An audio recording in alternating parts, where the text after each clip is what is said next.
부분 이렇게 세 개의 꼭지로 이야기를 전해드리도록 하겠습니다. 여러분, 누구나 인생은 엮어놓으면 연극이 되고 드라마가 되지요. 그래서 저는 오늘 저의 인생 2막 이야기를 하고자 합니다. 저의 인생 1막입니다. 저는 가난한 산골에서 태어나서 중학교를 졸업하고 대구로 유학을 왔습니다. 여상을 나오다 보니까 상대를 졸업하게 되었습니다. 저는 간절하게 교사가 되고 싶었습니다. 그래서 교사의 꿈을 88년도에 이루었습니다. 저는 상업 과목을 가르쳤습니다. 상업 과목은 과목 수가 정말 많아요. 그런데 시대가 바뀌다 보니까 시대가 정보화 시대로 바뀌면서 컴퓨터 과목을 가르치라고 했습니다. 저는 이렇게 많은 각종 연수와 컴퓨터 관련 자격증을 취득하면서 이렇게 다시 상업과 컴퓨터를 병행해서 가르쳤습니다. 그런데 세월이 저를 가만히 두지 않았습니다. 제가요, 50대 초반에 학교가 저출산 문제로 학생 수급에 문제가 생기자 인문계로 전환이 되었습니다. 저는 나올 수도 없었고 뭔가를 해야 했습니다.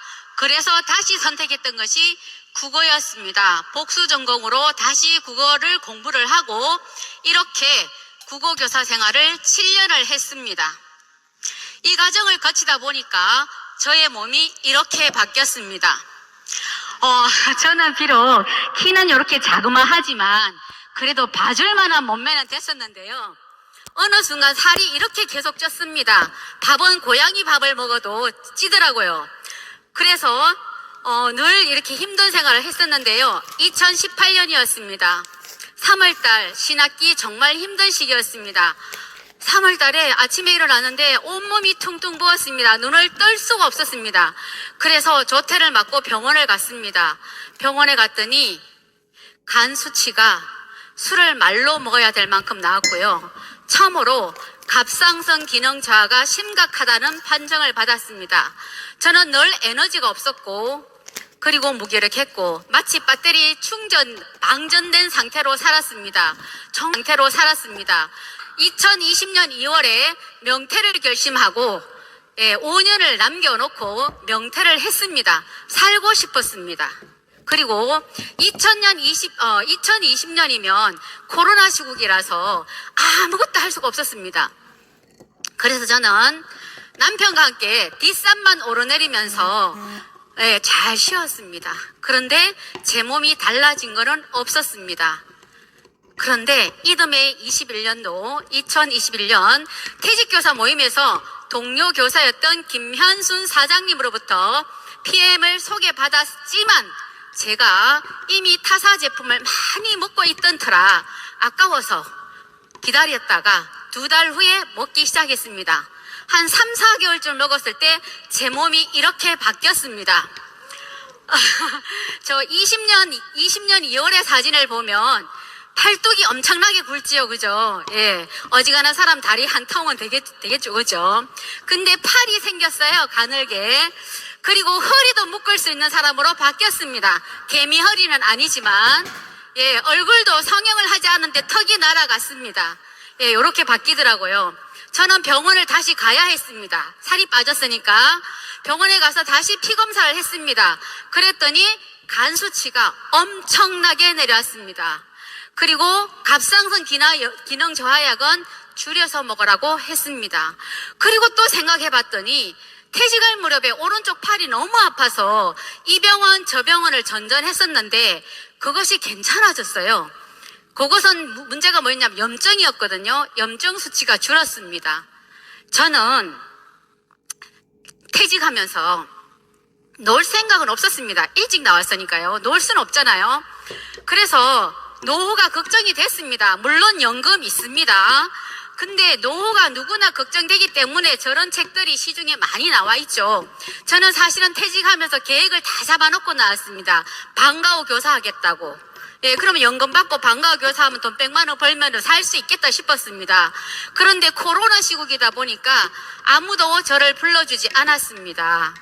예, 그래서 어느 날 우연히 TV를 아침 방송을 보고 있는데 TV에 이런 얘기를 하더라고요. 노후 파산 남의 일이 아니다. 이거는 일본의 이야기입니다. 일본의 방역이들 다큐인데요.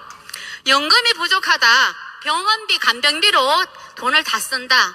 저는 어머니를 늘 모시고 있었습니다. 그래서 어머니가 집에 계실 때 늘 병원을 모시고 다니면서 저런 삶은 삶의 질이 너무 떨어지는데 나도 지금 몸이 아픈데 저렇게 사는 거는 싫어 라고 생각을 했습니다. 그런데 또 이런 얘기를 하더라고요. 100세 시대 행복한 미래는 평생 현역에 있다라고 합니다. 예, 그래서 저는 주변을 돌아봤습니다. 그런데 주변에는 모든 것이 자동화돼서 일거리는 점점 줄어들고 없습니다. 저는 방과후 교사를 못하니까 커피숍을 하려고 커피 바리스타를 배웠습니다. 그런데 가르치는 분이 말씀하시더라고요. 연금 받으시면 하지 마세요 이렇게 말하더라고요. 투자비가 엄청납니다라고 하시더라고요. 그래서 접었습니다. 그리고 또 뭔가를 하려고 수납 전문가 과정, 그때가 신박한 정리가 뜰 때거든요. 저거 나 정리 잘하니까 저거 한번 해봐야 되겠다. 자격증을 또 땄습니다. 그런데 안 되는 게 있더라고요. 제가 체력이 안 됐습니다. 그래서 그것도 접었습니다. 저는 기회를, 이제 저에게는 위기가 왔죠, 그죠? 위기는 곧 기회라고 합니다. 위기의 기자와 기회의 기자는 같은 깃털을 잡다라는 기자로 같은 기자입니다. 그죠? 저는 어디에서 기회를 보고 있었느냐 하면은 바로 유통의 흐름에서 기회를 봤습니다. 저는 제가 상대를 졸업했다고 했잖아요. 이미 80대 초반에 대학교 1학년 때 교양 독서로 과제로 읽었던 책이 제3의 물결이라는 엘빈 토플러, 미래를 내다보는 눈이 있는 엘빈 토플러의 제3의 물결을 읽었습니다. 그때 저는 그 당시는 그냥 소비자는 돈을 쓰는 그런 삶이었죠. 그런데 그 책에서 이렇게 말했습니다. 프로슈머, 소비자가 주체가 돼 돈을 쓰면서 돈을 버는 게 있대요. 그 당시는 읽으면서 하나도 이해가 되지 않았습니다. 시대가 바뀌면서 세월이 흐르면서 저는 이게 이해가 됐습니다. 이게 이거였구나. 네트워크 마케팅이 바로 신유통이죠. 그러면서 이분이 또 말씀하셨습니다. 그 책에서 미래는 프로슈머의 시대입니다. 그리고 평범한 사람에게 주어지는 최고의 기회는 바로 네트워크 마케팅 프로슈머다 라는 말을 기억했습니다. 저는 인생 2막에 바로 최고의 기회로 PM을 선택했습니다. 이 그림은 다 아시죠? 카이로스입니다. 기회의 신 모습이고요. 의미는 아시는 분도 계실 거고 모르시는 분은 인터넷을 찾아보시면 됩니다. 네, 이분은 롤프 서로그 회장님이신데요. 이분이 이렇게 말씀하셨습니다. 모든 사람들이 재정적으로 독립할 수 있는 기회, 건강을 통해 삶의 질을 개선시킬 수 있는 기회를 최고의 철학, 최고의 가치, 경영 철학으로 삼고 계신다고 했습니다. 저는 이 글이 너무 마음에 들었습니다. 건강을 잃었던 사람이기 때문에. 제가 처음부터 PM을 선택한 것은 절대 아닙니다. 저는 먹는 단순 소비자였습니다. 예, 여러분, 제가 PM을 선택했는데요. 우리 인생은 B와 D 사이에 있다고 하더라고요. 어느 책에서 봤습니다. 그러면 B와 D 사이에 있는 알파벳은 뭘까요? C입니다. 예, 다들 똑똑하시네요. C입니다. 그럼 B는 뭐냐? birth입니다. 태어나다. D는 아시겠죠? 됐어, 죽다. 예, 그 사이에 C가 있습니다. 뭘까요? choice, 예, 선택입니다. 저는 PM을 선택했습니다. 왜 선택했냐고요? 3가지 이유인데요. 건강해지고 싶었습니다. 앞에서 몇 개월 먹고 조금 건강해지긴 했지만 완벽하게 건강해지고 싶습니다. 저는 가정주부입니다. 가정주부가 아프니까 집안이 엉망이 됐습니다. 살림도 할 수가 없었습니다. 너무너무 간절하게 건강하고 싶었습니다. 그런데 이미 제가 제품력은 봤죠, 그죠? 다 타사 제품 먹고 있었기 때문에 또 하나는 여행이었습니다. 제가 30년 교직에 있으면서 아까 유럽 여행 가려 하면은 돈 1,000만 원 든다고 했잖아요. 그죠? 예, 1,000만 원 쉽게 쓸 수가 없었습니다. 그래서 저는 여행을 한 번도 가본 적이 없습니다. 물론 동남아는 많이 가봤습니다. 그래서 유럽 여행을 보내준다는 이 말에 정말 가고 싶었습니다. 그리고 경제적 여유입니다. 제가 왜 여유라고 했냐면 저는 연금 소득자잖아요. 먹고는 살 수 있습니다. 그렇지만 퇴직해서 제가 1년을 살아보니까 절대로 풍족한 삶을 살 수가 없습니다. 그래서 경제적인 여유로움을 갖고 싶었습니다.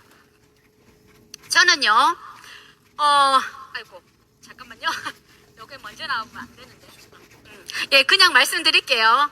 저는 사실은 네트워크는 절대 안 하겠다는 사람이었습니다. 이유가 있습니다. 남편이 2000년대 초반에 친구가 가지고 온 네트워크를 받아들이고 했습니다. 그런데 크게 재미를 보지 못했고요. 너무나 힘들게 하는 걸 지켜봤기 때문에 퇴직 후에 N사에서 와가지고 제가 앞에 그림에 보면 얼굴이 마지막엔 좀 반짝거렸잖아요. 마사지 샵을 한 주에 한 번씩 다녔습니다. 왜? 몸이 아프니까.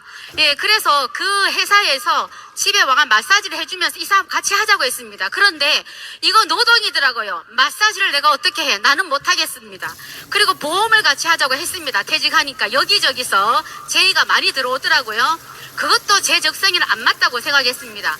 그런데 이미 저는 PM 제품을 먹으면서 제 건강이 좋아졌고 먹어보고 자랑했습니다. 사업도 하기 전에 오빠 먹어봐 이거 너무 좋아, 언니 먹어봐 이거 너무 좋아, 동생 니도 먹어봐 이거 너무 좋더라, 이렇게 하고 있었습니다. 5명은 이미 가입시키고 있었습니다. 그리고 사업은 늦게 시작했습니다. 2021년 후반에 왜 했느냐, 제가 대구에 가서 사업 설명을 듣고 보니까 이 사업의 크기는 어마무시했습니다. 그리고 독일 여행을 공짜로 보내준다고 했습니다. 여기에 꽂혔습니다.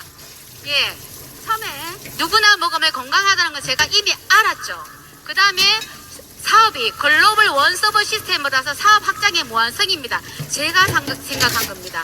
저는 제가 외국에 아는 사람 없습니다. 그렇지만 저의 파트너가 외국에, 미국에 있습니다.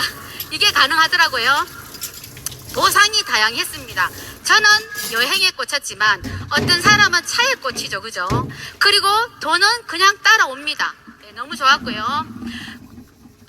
누구든지 노력 여하에 따라서 엄청난 결과를 낼 수 있는 회사였습니다. 그래서 저는 선택했고요. PM이 나에게 준 긍정적인 부분을 말씀드리겠습니다. 저는 건강이 무지 좋아 보이죠? 이마가 반짝반짝하죠? 네, 저는 2024년도 6개월마다 정기검진을 하는데 갑상선 때문에 하고 있어요. 그런데 검사 결과가 너무 좋게 나왔습니다. 99% 정상이 나왔는데요. 한 개가 안 좋더라고요. 그게 뭐냐면은 간 수치가 아직 완벽하지 않았습니다. 간 수치가 정상치보다 1이 높더라고요. 예.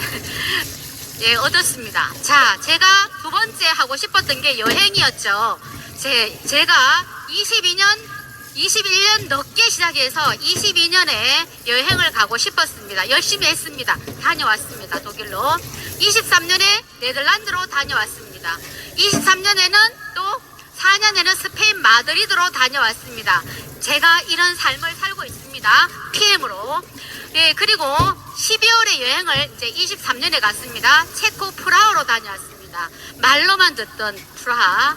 예, 그 다음에 예, 작년이죠. 12월에 이스탄불로 다녀왔습니다. 제가 이런 삶으로 바뀌었습니다. 예, 여러분, 돈은요, 그림자라고 합니다. 쫓아간다고 돈이 나에게 오는 것이 아니라 그림자처럼 따라와야 된다라고 합니다. 예, 저는 여행에 초점을 맞춰서 사업을 진행했습니다. 그랬더니 거기에 상응하는 돈이 따라오더라고요. 그래서 아직까지 뭐 PT 저 아닙니다. CL도 당연히 아니죠. 예, 그분들에 비하면 저는 아주 미약합니다. 그렇지만 제가 2단계까지 오니까 먹고 싶은 PM 제품 시큰 온 가족이 다 먹을 수 있고요. 그리고 밥 사고 싶을 때 밥 살 수 있고요. 베풀 수 있을 때 베풀 수 있고요. 나눌 수 있을 때 나누는 삶으로 바뀌어서 너무 좋습니다. 예, 여러분, 이제 마지막인데요. PM은 기회입니다. PM 사업은 미래를 바꿀 수 있습니다. 아까 기회의 여신에서 보면 날개 보셨나요? 눈치 빠르신 분은 보셨을 겁니다. 날개는 기회가 왔을 때 쏜살같이 날아가 버린다는 뜻입니다. 그리고 앞머리가 풍성하고 뒷머리가 대머리인 이유가 있습니다. 왔을 때 잡으라는 얘기입니다. 예, 우리가 그런 말 있죠. 갈까 말까 망설일 때는 가라. 할까 말까 망설일 때는 하라고 했습니다. 저는 망설이다가 했습니다. 그리고 아까처럼 건강을 얻었고 여행을 다니고 그리고 약간의 여유를 누리는 삶으로 바뀌었습니다. 저는 눈치채신 분은 있을 수도 있겠지만 제가 빠른 거는 결코 아니에요. 좀 느린 거북이처럼 진행하고 있습니다. 그렇지만 저는 토끼와 거북이의 경주를 생각합니다. 거북이는 포기하지 않았기 때문에 정상에 다다를 수가 있었습니다. 네, 저는 마지막으로 사업을 할까 말까 하는 사람 하시고요. 그 다음에 이거 해보니까 조금 힘드네 라고 생각하시는 분은 포기하지 말라는 말씀을 하고 싶습니다. 절대 포기하지 마라. 성공은 바로 다음 모퉁이에 있을 수도 있다. 발명왕 에디슨의 말입니다. 여러분, PM을 꼭 초이스 하시고 포기하지 마시고 PM에서 건강해지시고 원하는 꿈 꼭 이루시기를 바랍니다. 감사합니다.